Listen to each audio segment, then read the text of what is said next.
اور عالم عدم میں راسخ اور مستمر رہتے. حدیث قدسی لولا لما خلقت الافلاق، اے حبیب اگر تو نہ ہوتا تو میں افلاق کو پیدا نہ کرتا. یہ حضرت مجدد صاحب لکھ رہے ہیں اور اس کو حدیث کہہ رہے ہیں. کون کہہ رہے ہیں؟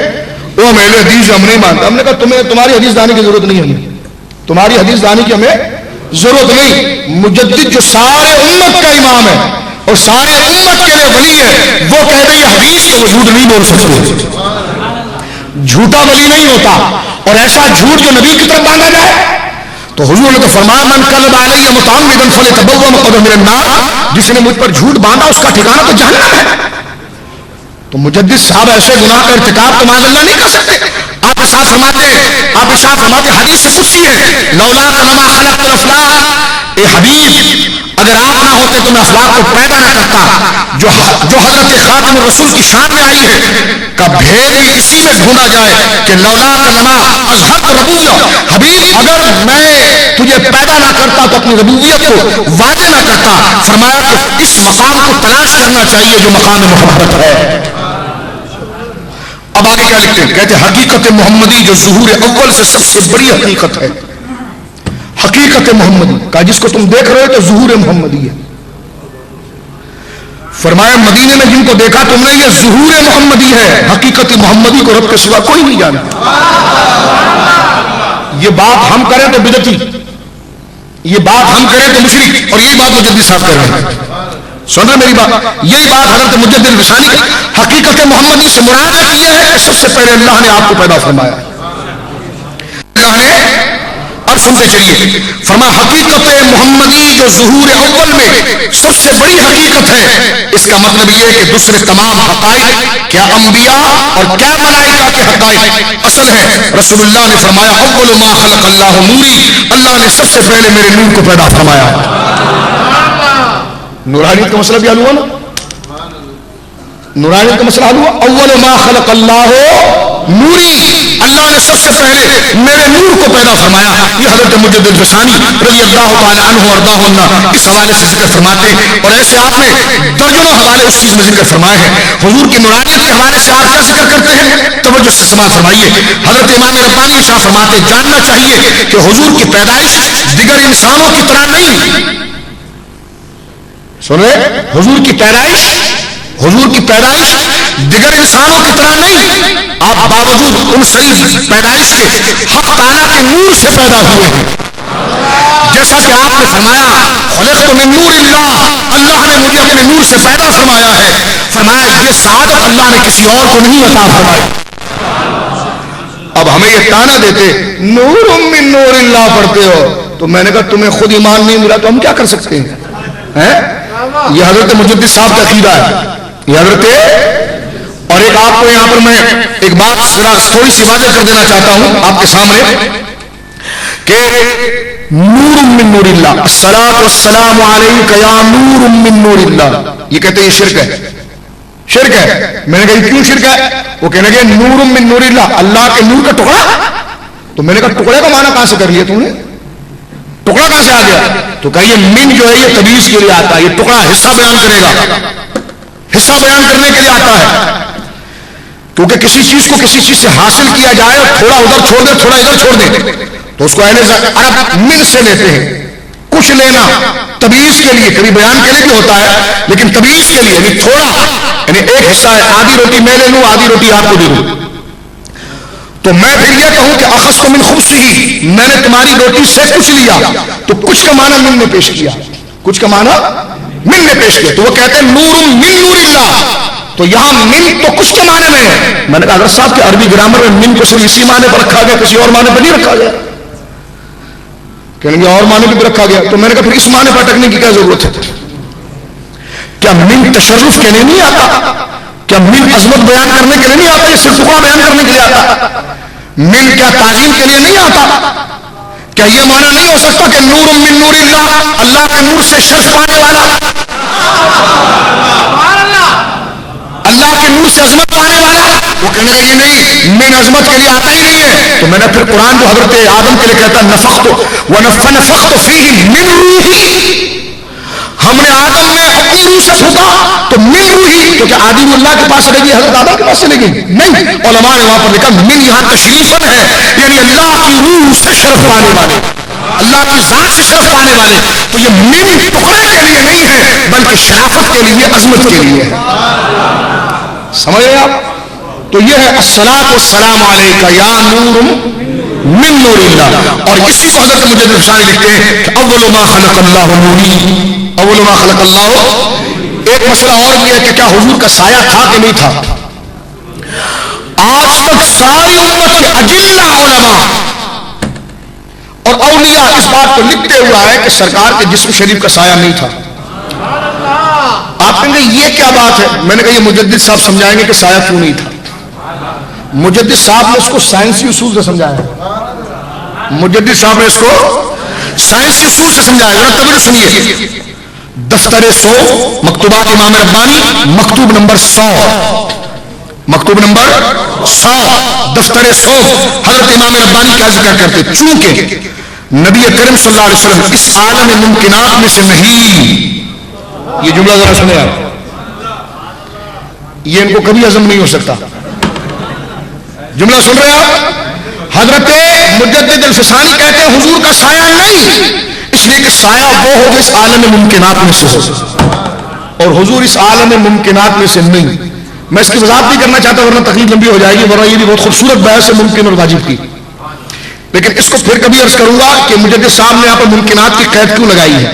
لیکن ایک بات صرف اس عبارت کو پڑھ دیتا ہوں سر دست، کیونکہ وقت مکمل ہو رہا ہے. فرماتے ہیں حضور کا سایہ کیوں نہیں. اب اگر کوئی مولوی کہنا نہیں جی یہ تو غلط بات ہے، کہنے کا نہیں، تیرے پیچھے چلنے کی دعا نہیں مانگی تھی، مجدد صاحب کے پیچھے چلنے کی دعا مانگی تھی. ہم لڑتے نہیں ہیں، جھگڑتے نہیں بھائی، ہم نے لڑائی نہیں کرنی تجھ سے، جھگڑا نہیں کرنا ہے. لیکن ہمیں پتا ہے جنت تیرے قریب آنے سے نہیں ملے گی، ان کے قریب آنے سے ملے گی. تیرے دس کی اگر ہم چھٹی بھی مار جائیں اور سیٹی بھی مار جائیں تو کچھ نہیں ہوتا، اور ان کے درس کے قریب سے بھی گزر جائے تو اللہ جنت عطا فرما دے. سمجھ رہے میری بات؟ تو یہ حضرت مجدد الفسانی قیوم الزمانی امام ربانی شیخ احمد سرہندی رضی اللہ تعالیٰ عنہ وارضہ عنہ کی شان ہے. مکتوبات امام ربانی مکتوب نمبر 100 اور دفتر 100 آپ ارشاد فرماتے ہیں کہ حضور اس عالم ممکنات میں سے نہیں. دراصل خود ولی ہے نا. اور ایک بات میں آپ کو بتاؤں، کسی ولی نے حضور کی نور کا انکار نہیں کیا، نہ غوث اعظم نے کیا، نہ داتا صاحب نے، کسی نے. جو جسم کا اندھا تھا اور جسم اور دنیا میں پڑا ہوا تھا، اس نے حضور کی نورانی کا انکار کیا، اس لیے اس کو پتہ ہی نور کیا ہوتا ہے. وہ بیگم نے نہیں کہا تھا کہ میاں نماز پڑھو نور آتا ہے منہ پر. وضو نہ ملا تو انہوں نے توے پر ہی تیمم کر لیا. جب منہ کالا ہوا تو کہنے لگے کہ جناب انہوں نے نور جانتے ہی نہیں تھے. کہنے لگے بیگم یہ نور آ گیا تو بیگم ان سے زیادہ سیکھ گئی. کہنے لگے نہیں، اگر نور کالا ہی ہوتا تو سب تمہارے منہ پر ہے، اگر نور اسی کو کہتے تو سب تمہارے منہ کے اوپر ہے. تو اب یہاں پر دیکھیں کہ اولیاء جو خدا کا نام حضور کا نام لیتے ہیں تو خود نور ہو جاتے ہیں. تو وہ حضور کی نورانی کا کیسے انکار کر سکتے ہیں؟ مولوی تو انکار کرے گا، اللہ کا ولی کبھی انکار نہیں کرے گا. اور اللہ کا ولی ہی سب سے بڑا مولوی ہوتا ہے، اس لیے کہ اس کے بعد علم بھی ہوتا ہے، عمل بھی ہوتا ہے، احسان بھی ہوتا ہے، مجموعہ ہوتا ہے. وہ اصل علماء ربانی میں سے علم غیب کا انکار آپ کو غوث اعظم سے کبھی نہیں ملے گا، داتا صاحب سے کبھی نہیں ملے گا، مجدد صاحب سے کبھی نہیں ملے گا. کیوں؟ وہ کہتے ہیں اس نبی کا کلمہ پڑھ کے ہم پر غیب واضح ہو گیا تو وہ نبی خود کیسا غیب جانتا ہوگا.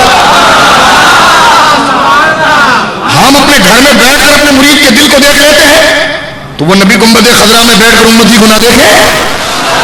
اب اس کو دیکھیے گا، میں آپ کی خدمت میں جلدی سے عرض کرتا ہوں. فرماتے ہیں کہ حضور اس عالم ممکنات میں سے نہیں بلکہ اس سے بلند عرفہ مکان میں ہے.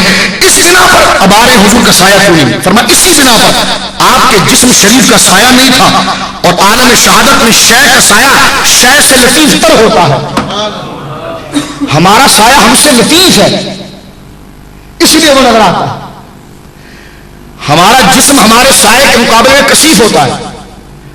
لائٹ یہ روشنی اس کا بھی ایک جسم ہے، ہمارا بھی ایک جسم ہے، لیکن اس جسم کے اندر لطافت ہے، اس لیے یہ ہمارے سائے کو نیچے فوراً انڈھیل دیتی ہے.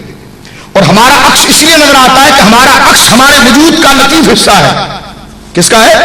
اور اسی کو حضرت مجدد صاحب لکھتے ہیں کہ اس عالم شہادت میں شے کا سایہ، ذات کا سایہ ذات سے لطیف تر ہوتا ہے، نرم لطیف بالکل باریک ہوتا ہے. اور جب حضور سے زیادہ لطیف چیز جہاں میں ہے ہی نہیں تو آپ کے جسم مبارک کا سایہ کس طرح متصور ہو سکتا ہے؟ یہ ذکر کر رہے ہیں، فرمایا حضور سے زیادہ تو کوئی لطیف ہے ہی نہیں، تو جب حضور سے زیادہ کوئی لطیف اور نور سے بنا ہوا ہے ہی نہیں تو پھر سایہ کہاں سے ہوگا؟ تو یہ حضرت مجدد صاحب کا عقیدہ ہے، اور یہ امام احمد رضا اس پر ایک نہیں 3 رسالے لکھ چکے ہیں، 3 رسالے۔ اگر امام احمد رضا پر ترقہ کیا جائے یہ شرک ہے، تو میں کہتا ہوں یہ بات تو مجدد صاحب بھی کہہ رہے ہیں نقشبندی بھائی، یہ بات تو مجدد صاحب بھی کہہ رہے ہیں، اگر یہ امام احمد رضا کہیں تو ان پر بدعت کا فتویٰ، تو مجدد صاحب تو پتہ چلا کہ مجدد صاحب کے علم کے وارث ہی امام احمد رضا ہے، امام احمد رضا ہے۔ آگے مجدد صاحب ایک مکتوب اور ان کا بتاؤں میں، ایک خط مکتوب نمبر 122 دفتر نمبر 100، آپ ارشاد فرماتے ہیں اللہ تعالیٰ کا ذل کیوں ہو، یعنی اب مجدد صاحب ایک تصوف کے بہت بلند مقام پر بات کرتے ہیں کہ خدا کا سایہ نہیں، تو عدم ذل خدا کو عدم ذل مصطفیٰ پر لا رہے ہیں، اور اس کو ذکر کرتے ہوئے ارشاد فرماتے ہیں کہ جناب اللہ تعالیٰ کا ذل کیوں ہو کہ ذل سے مثل پیدا ہونے کا گمان گزرتا ہے، یعنی سایہ جس کا ہوتا ہے اس سے اس کا ایک مثال بنتا ہے کہ اس جیسا ہے، اس جیسا ہے۔ فرماتے ہیں کہ جناب ذل سے مثل پیدا ہونے کا گمان گزرتا ہے، یعنی سائے سے اس ذات کی طرح ہونا، اور پھر اس ذات کی طرح ہونا، پھر اس کو دوسرا وجود ملے، تو یہ اس کے مثل کوئی ہو سکتا ہے، اور اصل میں کمال لطافت نہ ہونے کا شک پیدا ہوتا ہے، یعنی وہ لطیف بھی نہیں ہے، جبکہ حضرت محمد رسول اللہ کے جسد مبارک کا کمال لطافت کے باعث سایہ نہیں تھا، تو خدا محمد کا سایہ کس طرح ہو سکتا ہے؟ کہ خدا مصطفیٰ کو مصطفیٰ کا کوئی ثانی نہ رکھنا تھا اس لیے سایہ نہ رکھا، اور آپ کو ایسے اپنے نور سے منور کیا کہ آپ بالکل لطیف ہو گئے، تو کہتے جو جس کے نور سے بنے اس کا سایہ نہیں، جو نوروں سے بنا ہو اس کا سایہ کیسے ہو سکتا ہے؟ یہ توحید کے اس منصب کو ذکر کر رہے ہیں حضرت مجدد الفسانی قیم زمانی رضی اللہ تعالی عنہ وارضاہ عنہ۔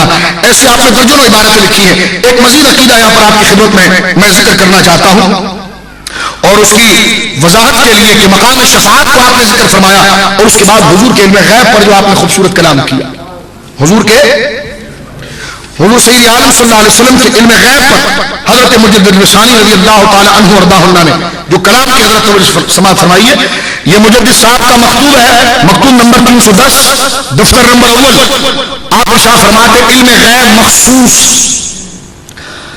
ہے اللہ تعالی کے ساتھ، اور وہ اپنے مخصوص رسولوں کو اس پر اطلاع بخشتا ہے، اپنے مخصوص رسولوں کو اطلاع بخشتا ہے، حرف مقطعات قرآنی